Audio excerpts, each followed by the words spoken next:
Assalamualaikum warahmatullahi wabarakatuh. Waalaikumsalam warahmatullahi wabarakatuh. Amin ya rabbal alamin. Alhamdulillah.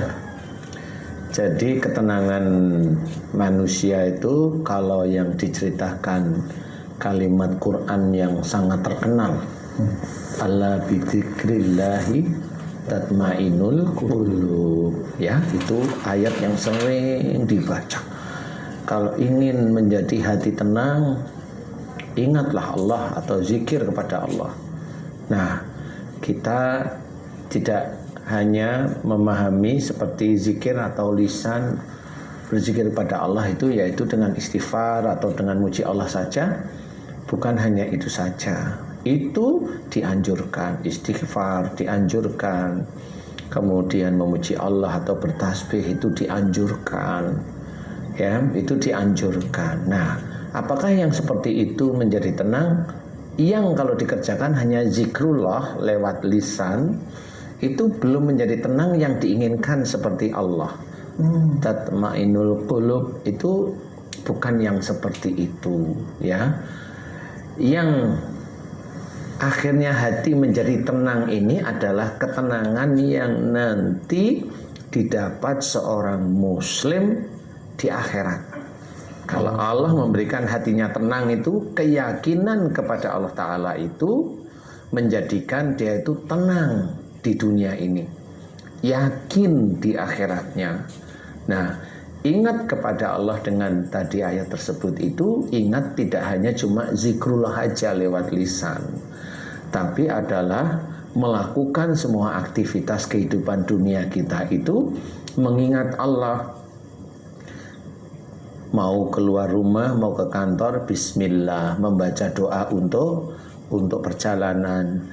Sampai di kantor, alhamdulillah. Mau melakukan pekerjaan, bismillah lagi. Ya. Nah, di dalam perjalanan kita itu di jalan dari mulai rumah sampai jalan, nanti ketemu sama orang yang ngeyel, orang yang ngawur. Jangan sampai kita terlena dengan orang yang ngawur tersebut. Itu ujian dalam perjalanan. Kemudian kalau kita itu melakukan pekerjaan, akan ketemu dengan teman-teman yang ada ya baik, ada yang ngawur. Kan gitu ya. Nah, itu juga ujian. Nah, pada saat kita itu menghadapi ujian yang baik atau menghadapi ujian yang tidak baik, yang ngeyel, yang nyebelin, yang begitu teman-teman itu harus diselesaikan dengan syariat yang benar. Nah, menyelesaikan ujian demi ujian setiap kehidupan itulah ingat kepada Allah. Menyelesaikan dengan syariat yang benar di setiap kehidupan itu ingat kepada Allah. Kalau itu dilakukan terus menerus setiap harinya, ya, sholat tetap azan, sholat, berdoa, kemudian aktivitas lagi, kemudian azan lagi, sholat, semua ini kita kerjakan karena Allah. Berdakwah pun harus karena Allah, harus karena Allah. Karena bagaimanapun juga kalau harus karena Allah Ta'ala, berarti tiap kali kita berdakwah, lisan yang keluar itu harus benar-benar yang mengajak orang lain itu dekat kepada Allah Ta'ala, mengajak orang lain itu kembali ke jalan Allah Ta'ala, mengajak orang lain itu insya Allah kalau bisa masuk surga menurut syariat, menurut tuntunan sebenarnya. Dalam berdakwah pun itu juga tidak asal-asalan.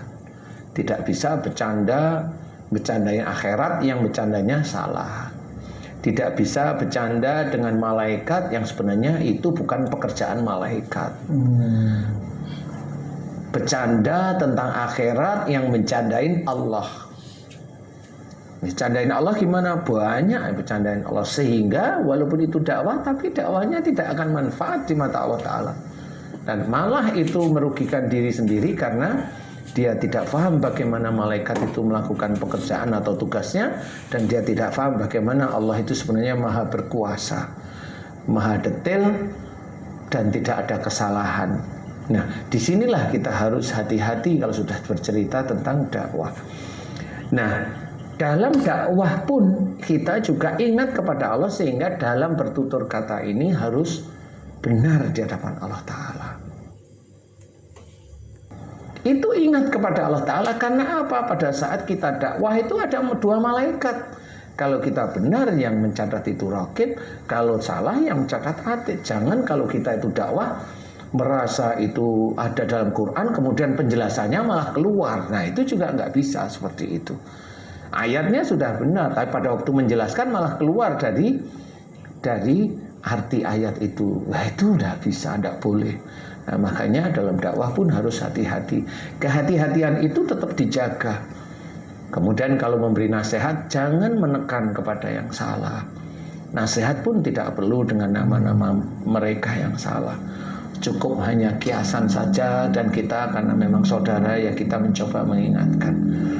Nah, ingat kepada Allah. Ala bidzikrillah. Nah, ini jelas. Jadi ingatlah. Maka dengan ingat kepada Allah atau berzikir kepada Allah, maka hati menjadi tenang. Kalau yang kita lakukan setiap hari itu selalu ingat kepada Allah, ingat ayat-ayat Allah terus-menerus, kita itu setiap hari pasti akan sejalan dengan ayat Allah atau keluar dari garis Allah, dari ayat Allah. Itu sebenarnya yang kita lakukan. Tapi kalau kita belajar terus-menerus untuk ada di garisnya Allah, ada dalam syariat, nah insya Allah itulah yang namanya ingat kepada Allah. Kalau ingat kepada Allah Ta'ala, hati menjadi tenang, gak usah khawatir. Hati menjadi tenang apa? Kalau kita sudah mengerjakan ikhtiarnya sudah jelas, tenang, gak perlu apa-apa. Nanti Allah akan memberikan rizki kepada kita. Kalau yang kita berikan kepada Allah Ta'ala jelas, kemudian kita hormat kepada orang lain, kita hormat kepada orang tua, kita hormat kepada siapapun, gak usah takut kalau Allah nanti akan memberikan rizki berupa jodoh yang soleh atau solehah. Gak usah takut, itu hati menjadi tenang. Kalaupun kita sudah punya jodoh, kita hormat kepada pasangan kita juga kita ajari hormat kepada kita ajari hormat kepada kita ajari sujud pada Allah Ta'ala, kita ajari untuk faham bahwa Allah itu selalu menilai kita setiap detiknya, setiap saatnya. Nah, itu kenapa saya harus seperti itu? Karena saya tahu bahwa saya harus mengerjakan itu karena Allah. Nah, itu ingat kepada Allah, tidak hanya berlisan aja yang mengucap astagfirullah, tidak mengucap subhanallah, tetapi langsung dikerjakan. Itu ingat kepada Allah Ta'ala. Dan tidak usah takut nanti kalau itu sudah terjadi, tidak usah takut anak kita seperti apa. Insya Allah kalau memang suami istri akhirnya itu selalu mengerjakan perintah-perintah Allah, anaknya lahir dengan tanpa cacat, anaknya lahir dengan tidak jari terpotong umpamanya, itu akan terus mengalir terus. Dan anak itu dibikin oleh Allah Ta'ala standar, tidak pintar, tidak bodoh, pintar sih tapi tidak terlalu pintar. Orang tuanya pasti senang. Memang saya tidak terlalu suka yang terlalu pandai, karena terlalu pandai anak ini bisa sombong nantinya. Itu ngerti.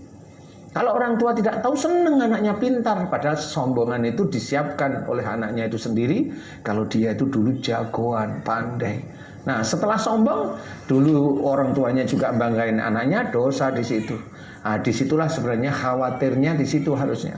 Itu menjadi ketidaktenangan seseorang.